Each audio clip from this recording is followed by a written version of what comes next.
The mere fae, moon worshippers, water breathers, silver-skinned and teeth sharp as the finest tailor's needle. The mere fae are fierce and wild and better avoided. Legend of them is thin, tattered like old lace, for they keep to the deep, dark waters of the lakes that lap at the ancient yew. And they rise only in a blood moon. Their song is sorrowful, for they do not recognise the passing of time, and every time they walk the solid earth that man has claimed, it is diminished. Flee, man-child, from the mere fae. Its mirror eyes will make all the world a shimmering dream from which you'll never wake. Fight, 10. Flight, 0. Magic, 9. Disguise, 0.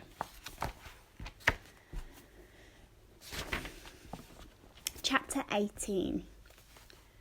We'll go to mine, I say, as we get to the top of the hill. The house comes into view down below, just before the forest and the slow swell of the mountain. Nan will know what to do. Ghost, Nan? Asks Yanni.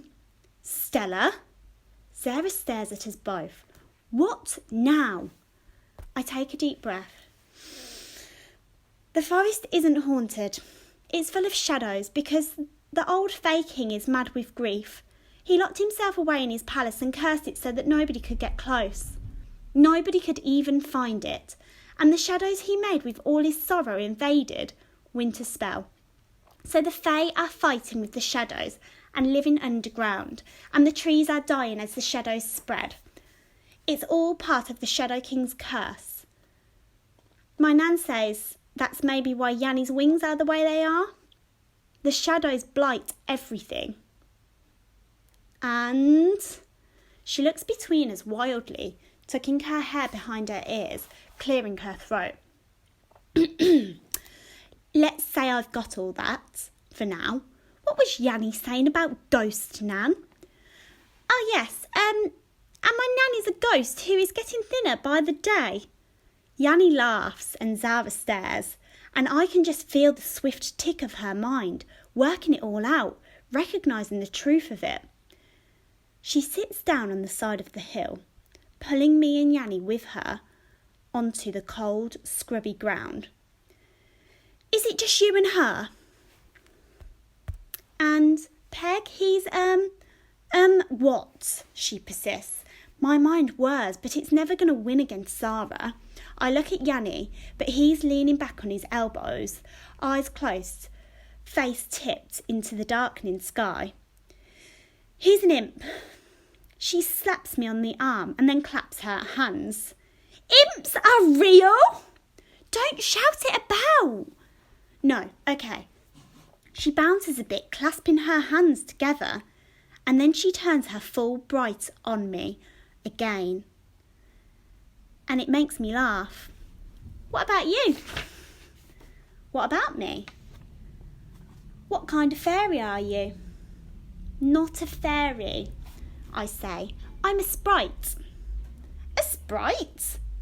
She breathes, staring at me, her head on one side. I thought they were smaller. I don't think they are, I say, looking down at myself. Nan cast the glamour over me when I was small, and I haven't worked out how to break it yet, so I really don't know. Not a lot smaller, says Yanni. Pretty much the same as fairies, only not so clever and not so good in battle. Yanni? It's true, he says, shaking his head sadly. You're delirious. I'll show you when I can work out how. I'm sure I can fight just as much as you can. So why haven't you? He asks, his eyes still bleary. I wasn't allowed to. Nan says she was protecting me. I shrug, knowing it's cowardly. Yanni wasn't allowed to either, only he did. And your Nan? Zara says, frowning. Ghost Nan? She's getting thin? She died a long time ago. She came back to look after me when my mother died. She's okay, just... Yeah, just a bit worn out sometimes, I shrug, trying to make it sound like it's all okay and nothing to be sad about. But I am sad about it. When I see her getting thinner, when I see how exhausted she looks, when she disappears entirely, even if it is just for a couple of hours, it's terrible. I thought she'd be with me forever. It seems only right since the rest of my family is such a disaster. She does always come back, I remind myself, and she always says she'll hang around for as long as I need her to. The way things are at the moment, she'll see that been for a long time. So, Ghost Nan looks after you? I press my fingers into the earth.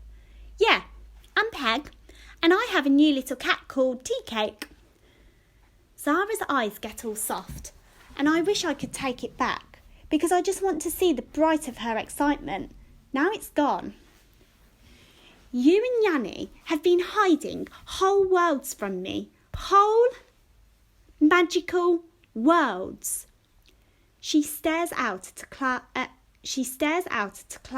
Mountain and the dark swathe of Winterspell. I wince. I know.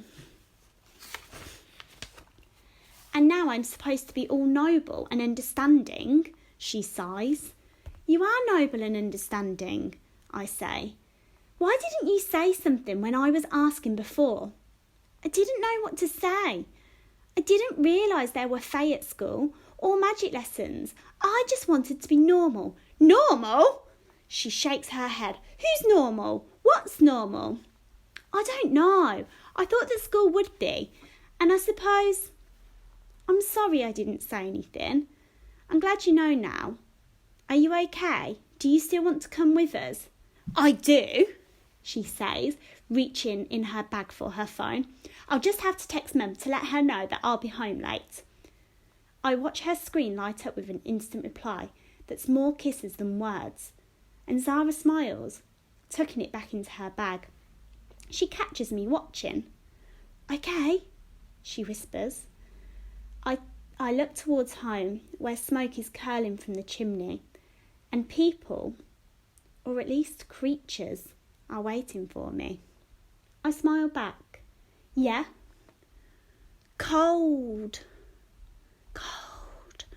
whispers Yanni, sitting up and folding into his knees, shivering as a bitter November rain begins to fall. I'm cold. Can we move, please? Come on then, I say, steeling myself. I don't have a phone, and neither does Nan. The very idea is comical. So there's no way to warn her of what's coming her way. We'll just have to deal with it. Zara and I help Yanni to his feet, and we run down the hill, slipping and sliding through the mud, splattering our clothes as the rain gets stronger. By the time we reach the garden, our breathless shouts have turned into laughter, and then we hit the barriers. And of course, Yanni's presence sets off all the alarms. I wonder why mine don't. I suppose it's Nan's super glamour, or maybe the spell allows for me, since I live there. I shake my head and unwind the silver wire to let us all through, speaking the words of peace, and then we rush for the door, bursting into the bright kitchen before I'm really ready. Nan, Peg and Tea Cake are all in there, sitting around the fireplace. Tea Cake has a saucer of milk on the rug. Peg is being a bird, sitting innocently by a mug of hot chocolate. And they look up as Zara and I collide on the doormat, suddenly aware of muddy shoes and dripping coats. Yanni staggers through, careless, dropping onto the bench and holding his hands out to the fire. Stella, Nan demands, rising from her armchair.